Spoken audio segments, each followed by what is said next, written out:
Hi hello సలాం నమస్తే వనకం నేను మీ supporter Sai the power of Hanuman Teja Sajja movie చూశాను అనమాట హనుమాను.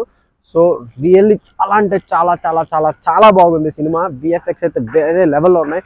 సో దేవుడు సినిమా కాబట్టి సపోర్టర్ స్టైల్లో సాంగ్ పాడట్లేదు, డైరెక్ట్ రివ్యూ చెప్పేస్తాను అనమాట. సో పవర్ ఆఫ్ హనుమాన్ అనమాట. జై హనుమాన్ ఫస్ట్ అయితే. సో ఎలా అంటే హనుమంతుడు గట్టిగా కొడితే ఎలా ఉంటుందో ఆ పవర్తో, సో ఈ సినిమా సంక్రాంతికి అంత powerful hit, blockbuster hit కొట్టిందనమాట. సూపర్ అంటే సూపర్, వేరే లెవెల్ సినిమా నిజంగా. ఒక డైలాగ్ గుర్తొస్తుంది నాకు హనుమాన్ సినిమా చూస్తే, వర్త్ ప్రశాంత్ వర్మ, వర్త్ కళ్ళు చెదిరిపోయేలా ఉన్నాయి ప్రశాంత్ వర్మ అన్న డైలాగ్ అయితే గుర్తొస్తుంది అనమాట. ప్రశాంత్ వర్మ గారు నిజంగా వేరే లెవెల్లో తీశారు సినిమా. నిజంగా లిమిటెడ్ బడ్జెట్లో ఇంత బ్యూటిఫుల్గా తీస్తారని అనుకోలేదు. లిమిటెడ్ బడ్జెట్లో ఎలా తీస్తారు, ఇంకా బడ్జెట్ పెట్టిన ప్రొడ్యూసర్స్ వస్తే ఎంతలా తీస్తాడని చెప్పి చాలా అంటే చాలా ఇంకా డైరెక్టర్, ఇంకా కరెక్ట్గా చెప్పాలంటే డైరెక్టర్ అండ్ హీరో తేజ ఇద్దరు కూడా టాప్ లిస్ట్లోకి వెళ్ళిపోయారు అనమాట. అంటే పెద్ద హీరో లిస్ట్లోకి తేజ వెళ్ళిపోవాల్సిందే, పెద్ద డైరెక్టర్ లిస్ట్లోకి ప్రశాంత్ వర్మ వెళ్ళిపోవాల్సిందే అని నేనైతే అనుకుంటున్నాను. ఖచ్చితంగా వెళ్ళిపోయారనమాట, వెళ్ళిపోతారు ఈ సినిమాతో. నిజంగా ది బెస్ట్ మూవీ అనమాట ఇప్పుడు దాకా. ఈ కరెక్ట్గా చెప్పాలంటే ఈ మధ్యకాలంలో the best movie Hanuman movie. అంత బాగుందనమాట. తేజ సజ్జా యాక్టింగ్ అయితే వేరే లెవెల్ అనిపించింది. నిజంగా ఎంత బ్యూటిఫుల్గా చేస్తాడు అనుకోలేదు. అసలు ఏమన్నా యాక్టింగ్ చేశాడంటే పెద్దవాళ్ళకి ధీటుగా చేశాడు అనమాట. చిన్న యాక్టర్ అయితే కాదు, 100% చిన్న యాక్టర్ కాదు తేజ సజ్జా. చాలా పెద్ద యాక్టర్ అవుతాడు. వేరే లెవెల్ పర్ఫార్మెన్స్ చేశాడు. చాలా అంటే చాలా బ్యూటిఫుల్గా చేశాడు అనమాట తేజ సజ్జా.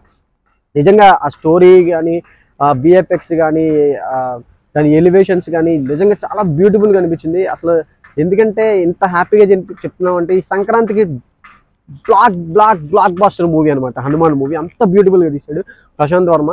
నెక్స్ట్ అలాగే తేజ సజ్జా యాక్టింగ్ అయితే వేరే లెవెల్ అనిపించింది. నెక్స్ట్ శరత్ కుమార్ గారు, అదేంటి ఆవిడ పేరేంటి మర్చిపోయి, వరలక్ష్మి శరత్ కుమార్ గారు చాలా అంటే చాలా బ్యూటిఫుల్గా చేశారు. సిస్టర్ క్యారెక్టర్ అనమాట తేజ సజ్జాకి.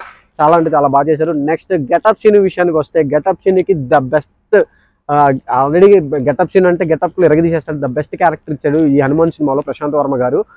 బ్యూటిఫుల్గా చేశాడు అన్న డైలాగ్ డెలివరీ కానీ, యాక్టింగ్ కానీ, ఆ క్యారెక్టర్లో ఇన్వాల్వ్ అయిపోయి చాలా బ్యూటిఫుల్గా చేశారు. అలాగే వెన్నెల కిషోర్ గారు కామెడీ కూడా చాలా బాగుంది, బాగా చేశారు. Each and every character will done a good job అనమాట. అంటే ప్రతి ఒక్క క్యారెక్టర్ని చాలా బ్యూటిఫుల్గా చూపించారు. చాలా చాలా చాలా బాగా అనిపించింది.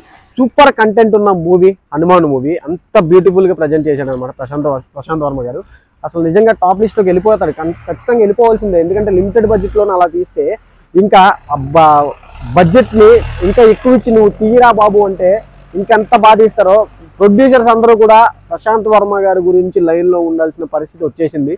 సో అలాగే తేజ సజ్జా చిన్న యాక్టర్ కాదు, చిన్న సినిమాలు కాదు.